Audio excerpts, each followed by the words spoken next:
Huge TDP BJP Janasena rally by Auburn State University Students Union. More than 100 people attended this rally. There is a huge activity.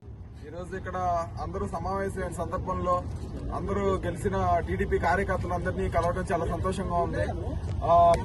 ఇక్కడ టీడీపీకి సమావేశమైన ప్రతి ఒక్క మిత్రుడికి నా ధన్యవాదాలు. ఇలాంటి ఎన్నెన్నో మన అన్నగారి ఆశయాల్ని మనం ముందు తీసుకెళ్ళాలి. మనం ఎటువంటి హింస దానికి పాల్పడకుండా ప్రతి ఒక్క స్నేహభావంతో అందరినీ కలుపుకుని పోవాలి. ఇది కార్యక్రమాన్ని దిగ్విజయం చేసిన వచ్చిన ప్రతి ఒక్క మిత్రుడికి నా ధన్యవాదాలు. జిందాబాద్ ఎన్టీఆర్. చాలా హ్యాపీగా ఉంది ఇక్కడ అందరూ ఇలా చూడడం కానీ తెలుగుదేశం పార్టీ అధికారంలో రావడం కానీ చాలా సంతోషంగా ఉంది. ఇలాగే గెలుపుని ముందుకు తీసుకెళ్లి ఈ 5 ఏళ్లలో మనం చేయాల్సిన ప్రతి ఒక్క ఆశయాన్ని ముందుకు తీసుకెళ్లి చేయాల్సిన కోరుతున్నాం. జోహార్ అండ్ ఇండియా.